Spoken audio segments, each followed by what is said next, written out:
Wait, that thing's not on. Hello and welcome to the Love Seat. We are sitting on the Love Seat and we invite you to join us in our discussion tonight.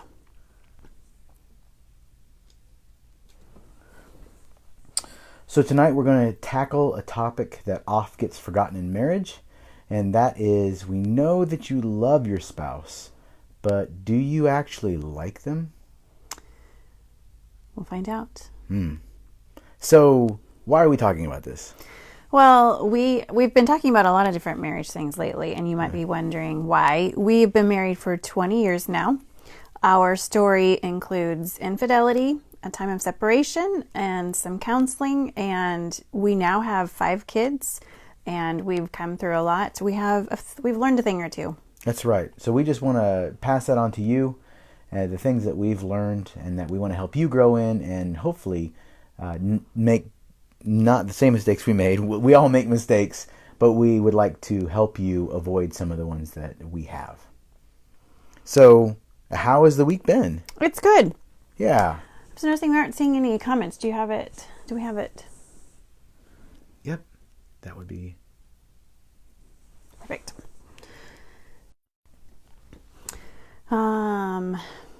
So how did the week go? Our week has been, well, it's Monday after daylight savings time, so that's always a doozy. And we expect it to be a doozy for the next week, I guess. It takes about a week. You think that it shouldn't take that long, a couple of days. By Wednesday, I'm usually thinking we should be able to move on, and it just doesn't happen that quickly. It takes a full week to be able to change over into that. Yeah. So we have daylight savings time. This past week, we started 2 things. We're doing new boundaries on our media. We are also, for homeschooling experiment, I'm not entirely sure why, we're doing military time. Military time. For those of us who knows how to tell time in our family. Well, I see Cody signed on. It's good to see you, Cody. Congratulations on filming. Completing that filming. I'm looking forward to seeing that product. The military time is a new thing for me. I'm not big on it. I've always wanted to try it, but I was always afraid I wouldn't understand really what time it was. So when we get into like 1700, 1800, like what does that mean? Am I supposed to be eating dinner? Am I supposed to be going to bed? I was... But our son wanted to do it, and we thought, oh, okay, we'll do it. And now I just find myself doing subtraction. So if it's 18, I think, okay, I got to take 2 away from that. It's actually 6 o'clock, so I should be eating. If it's 2200, then I'm thinking, oh no, I should be going to bed by now. So it's starting to settle in. So it's an experiment for us. We acknowledge that there are plenty of people who use it as part of their profession, or it's not anything unique to them. So you can laugh at us all you want, but It's fun for us. And so we had that, and we've had a birthday celebration. So it's just been kind of, I guess, just another week in the life of... Yeah.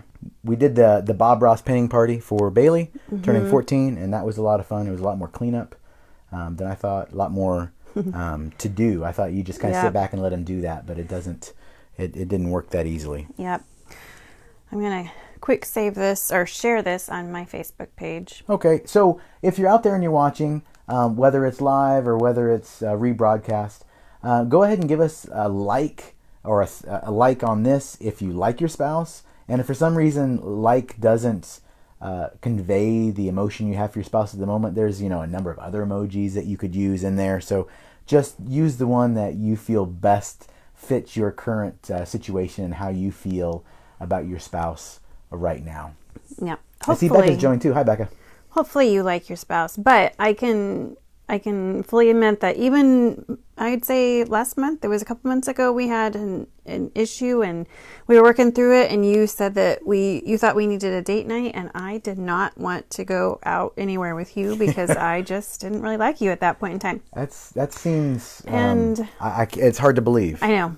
I'm a likable guy. Yeah.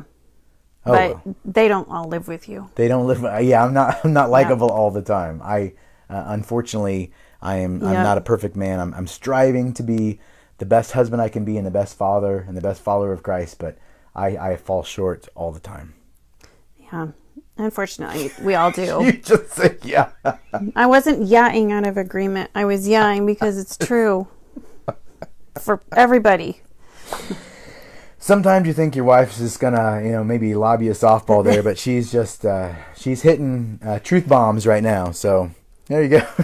So we like to be honest, right? we absolutely we don't need to sugarcoat it at all. Mm-mm. We have a lovely marriage, and we love each other, and we like each other as well, which is what we want to talk about tonight. What? Yes.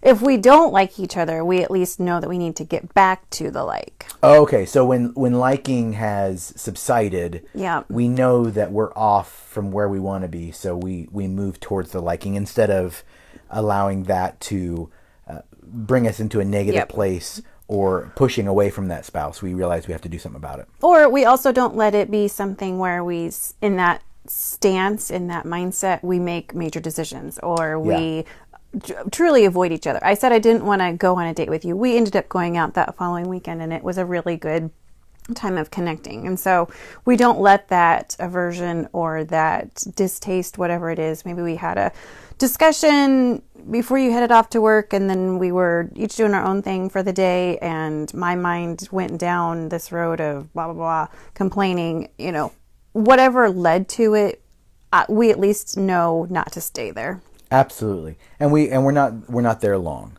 Nope. Praise the Lord. The more that we practice the art of liking each other, the easier it is to move back towards that. So why are we telling people that they should like each other? Because in marriage, you make a commitment.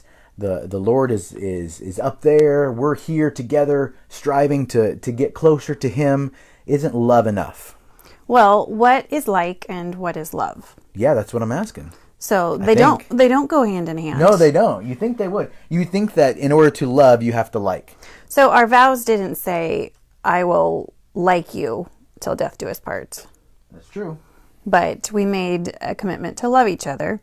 And it's easier to say that love is, you just make the decision to love, and all the commitments, the responsibility, the obligation, it's easy to, put on that hat and let that be what gets you through the good times and the bad times.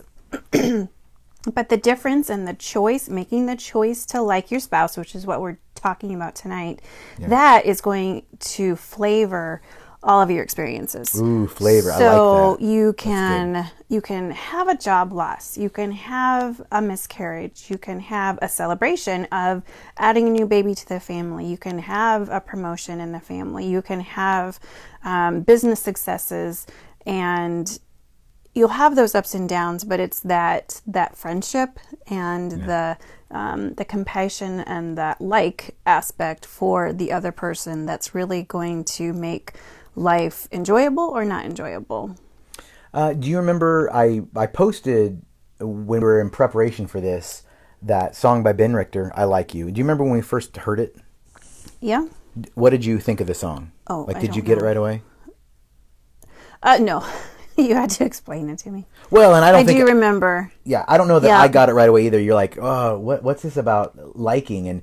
And you just, there is an undertone to that song that it speaks more than even what the song says, even though I think the song says a lot, and not much needs to be added. There is just an extra layer of complexity to that song once you understand this principle of choosing to like your spouse, because it does make the in-betweens, because that mountaintop high of love, and even just being, there's times I look at you and it just drives me wild, but those times aren't all the time. We have our normal times, and that's when that really does, as you said, flavor whatever we're going through at that moment. Well, it's like any relationship, our relationship with the Lord, our friendships, the marriage relationship is the same. You are never, you're not always in one place. You're either improving or you're pulling away from one another. And it's that constant give and take based on many different factors. And so there needs to be a healthy tension. Yeah. Yeah, because the relationship does flow. So what is that? How do you identify that? Well, I like the word tension. Yeah. Healthy tension. But the tension, it tells you that there's two sides. What are the two sides? Well, I'm not sure what you're getting at.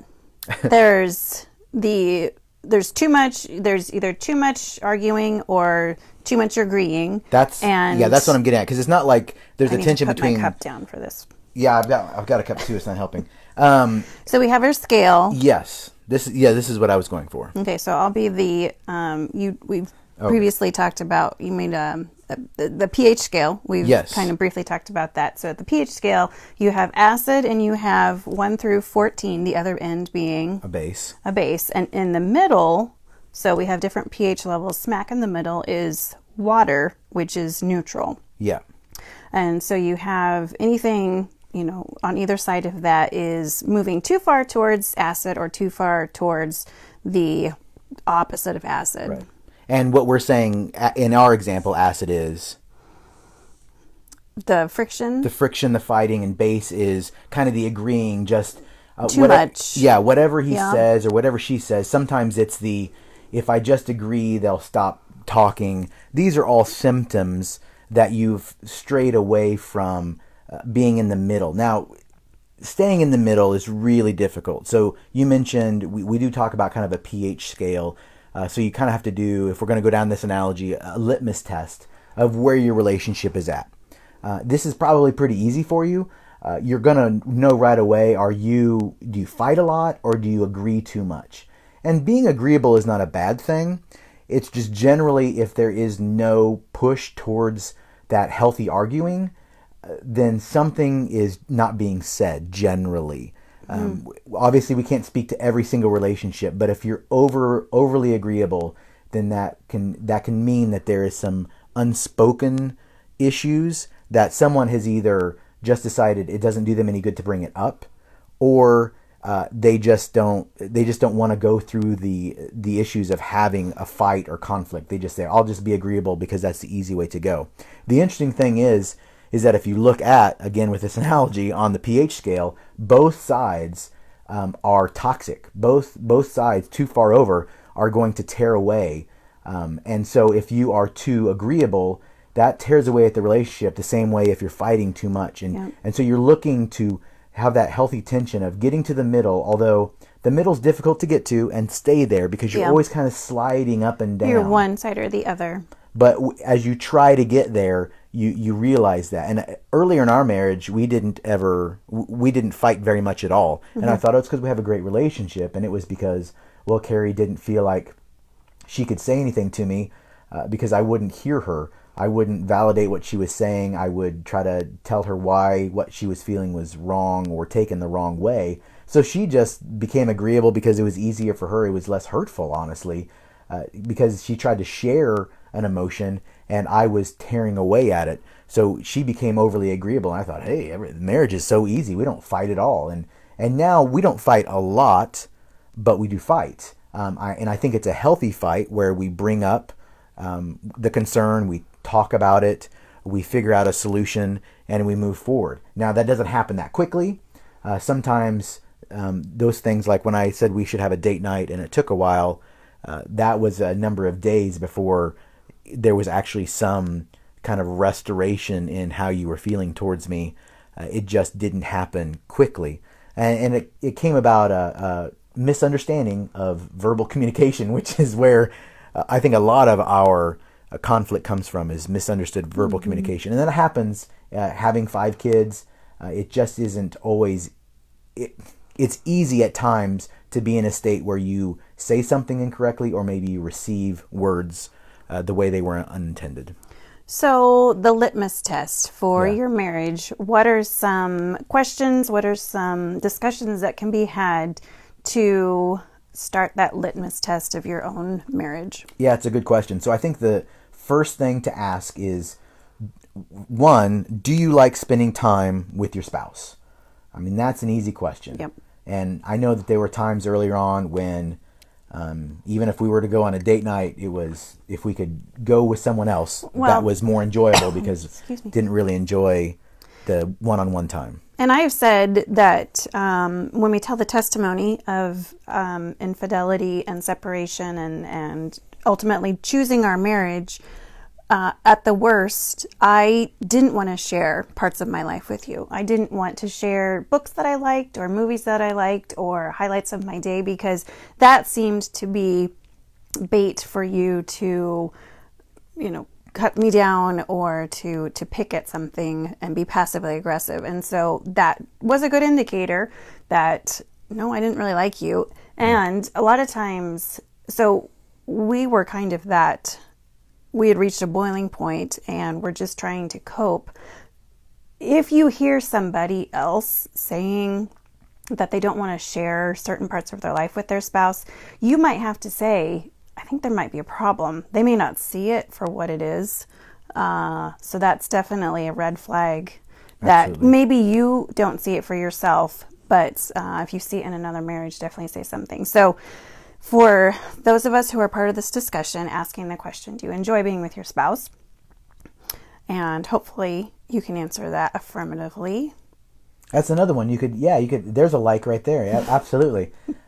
If you do, hit that like button, because it's, we know that we're speaking to all different kinds of marriages, and it's always helpful to know, one, people have been in an unhealthy marriage and now are healthy, and others, there's just that community of people who enjoy being around each other and who enjoy sharing. That's really what the Love Seat is about. An online marriage ministry to kind of encourage and to equip and to support, and both the good and the bad. We don't want to just talk to people who are having troubles in marriage. We love to hear from those who are enjoying their marriage as well. So another question to ask along that would be, not only do you like spending time with your spouse, but even more specifically, if you have a date night, is your date night surrounded by the fact that you two are together and spending time together? Or is the date night really just this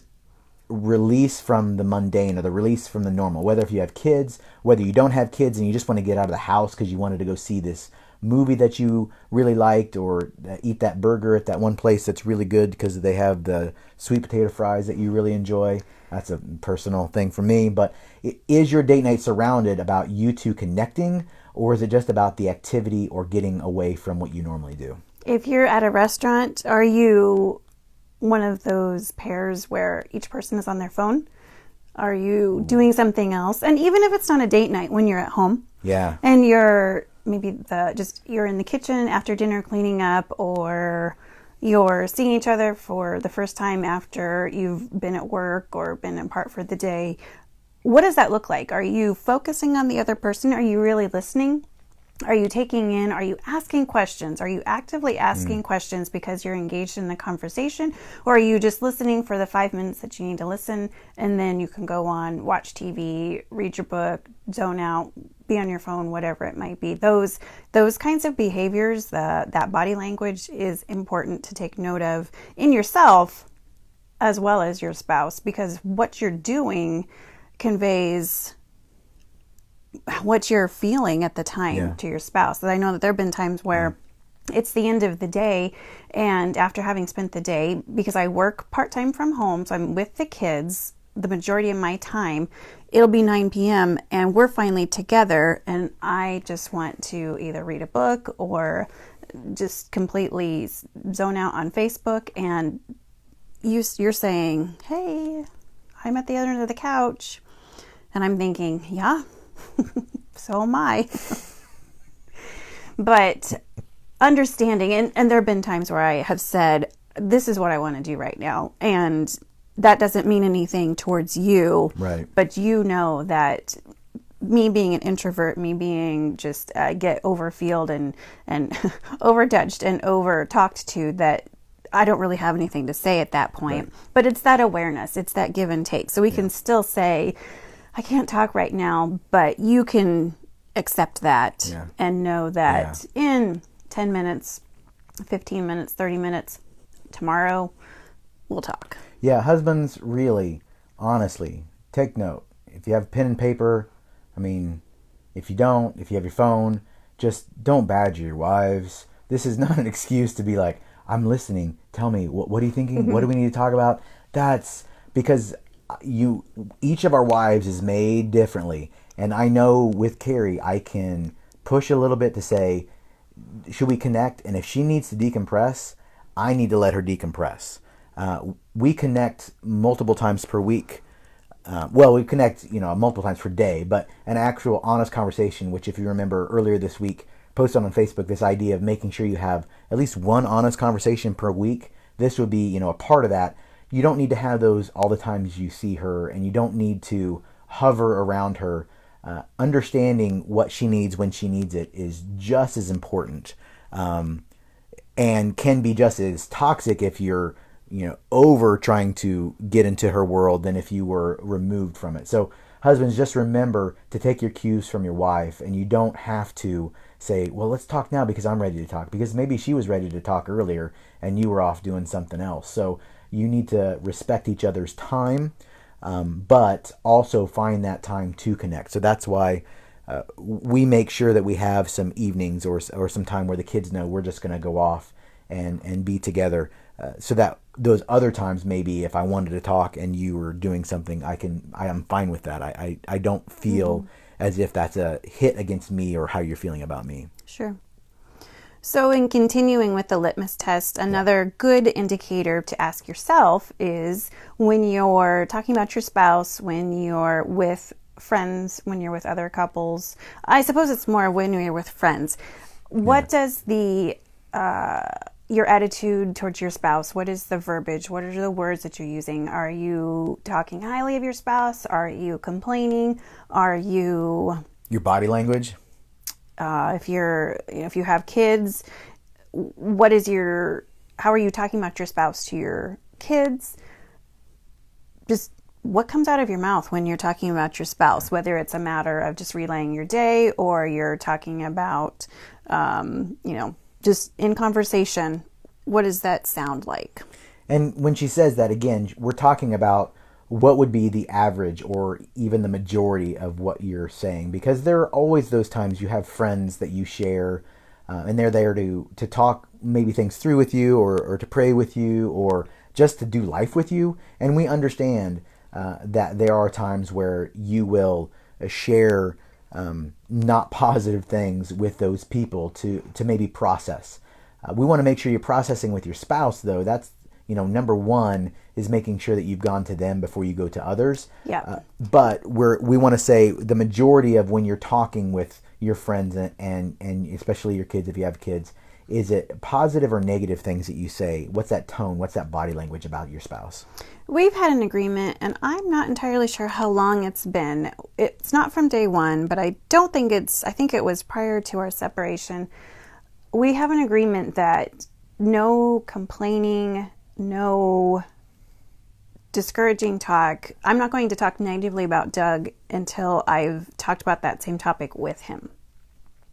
So it's okay to talk about something that I'm discouraged or something that bothers me, assuming that it's pertinent to the conversation you're having with a friend, whether it's helping another wife with her husband or just talking about the course of the week and mentioning something that you did that got on my nerves. The idea being that you have heard it from me first, so it's okay to talk about it.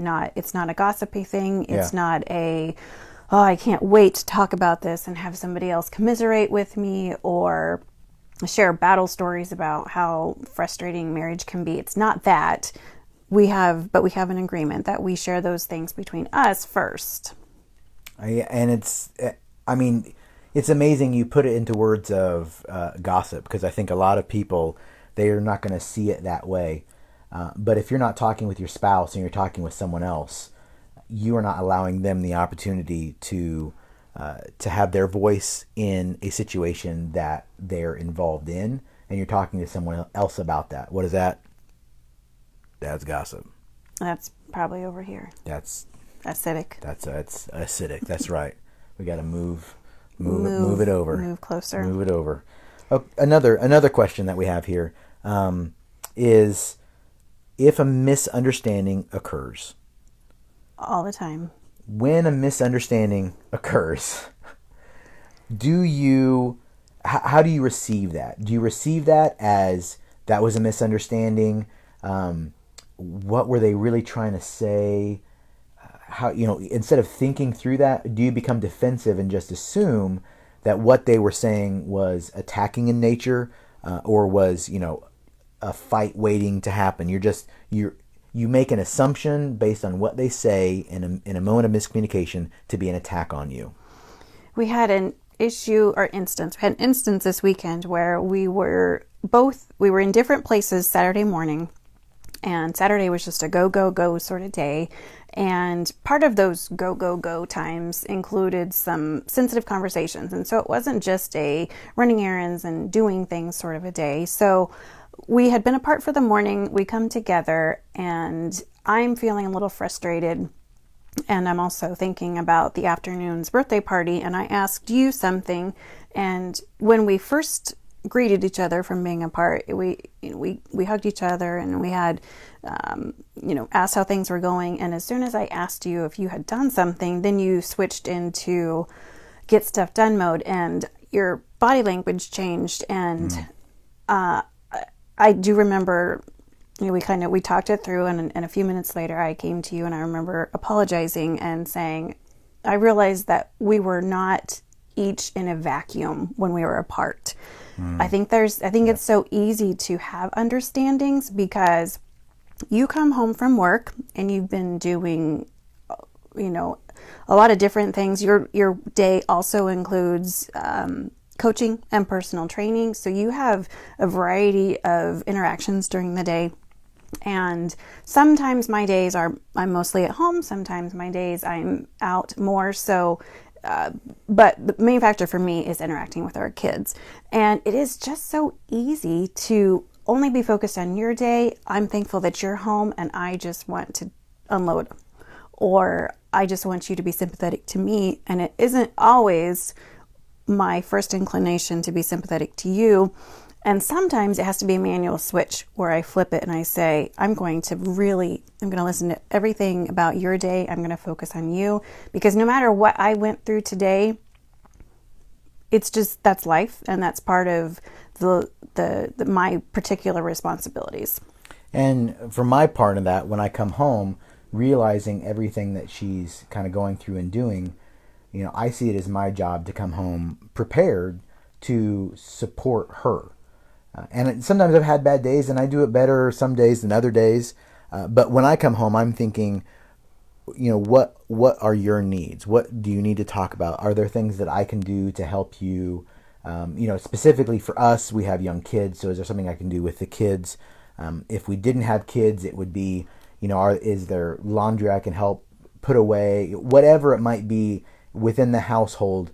If you both are working spouses and you come home, there's obviously chores to do. Dinner hasn't been made, or there's picking up from something to be done.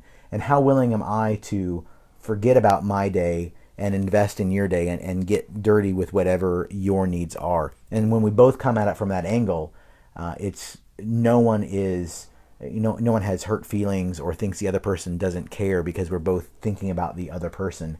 And by doing that, our own needs are being met because the other person's thinking of us. It's great how that works. Yeah. So when you're having a conversation, I think what we want to encourage a couple things. Have that honest conversation at least once a week. We would love you to talk more, but at least have one honest conversation per week, and set aside time for that where you both are ready to have a discussion. It shouldn't just be on the fly. You should know kind of that this is a time that we're going to connect. And if it's been a while, you might plan for longer. You might plan a Saturday afternoon, Friday evening, Saturday evening, kind of have it be longer. But if you're having those regular conversations, then it can be a shorter period of time. Use those, when you're speaking, use those I statements, not you statements. So I felt. When this happened, I felt. When this happened, I felt, instead of the you statements of when you did this, it's. Because that automatically makes the other person be on defensive, and we want to move away from that. We want to get into investing and talking to one another and hearing one another and being validated, not sitting back and wondering, okay, how am I going to respond because they did something wrong, but they didn't quite understand the day I had, or they didn't understand my point of view on that. So if you use the I statements, it's much easier for the receiver to hear what you're saying. When you're the receiver, you want to make sure that you don't get defensive. When you're having honest conversations, it's not about you really, in the sense it's about them allowing you to have a window into how they're feeling or where they're at, and you need to affirm those emotions, saying, still using I statements, I could see why that would make you feel that way. Because we're not, regardless of what culture might say, women and men are very similar in a lot of their emotions, and women aren't off the cuff wildly overly emotional, and men aren't always completely cold and reserved. We have a lot of common ground emotionally, and we all want to be validated to know that we're not odd or weird for the way we feel, and we want to be encouraged as well. And when you use those I statements instead of the you statements, it really helps not only to share what you're truly feeling, but for the other person to not get defensive, because once they get defensive, the conversation doesn't really go anywhere. So remember, if you're receiving it, don't get defensive. It's not about you. It's about listening to your spouse and being able to just affirm them and validate their feelings. Yeah, there isn't a pat answer for how to do marriage, or how to, if you're too far to the acidic or too far to the other side. There isn't a 1, 2, 3 steps and you're going to get back to neutral. It is specific to your marriage, and only your spouse can answer the question of, are we spending time together? When we're together, are we focused on each other? There's the two of you in your marriage, and you are the ones who can answer these questions. You're the ones who can make the improvements, and you're the ones who can make the changes. Absolutely. So we've been adding some resources to help you. We have things throughout the week to help you think about what the topic is, and that will include some takeaways for whenever you have a conversation. Those will be up this week that you could use. We're also going to continue to have those Friday focuses that will also help you as you go into the weekend with your spouse, things to think on and to consider in your conversation. So we just want to equip you and encourage you. We're so proud of all of you. Thank you for spending some time with us. Give us a like if you have enjoyed this.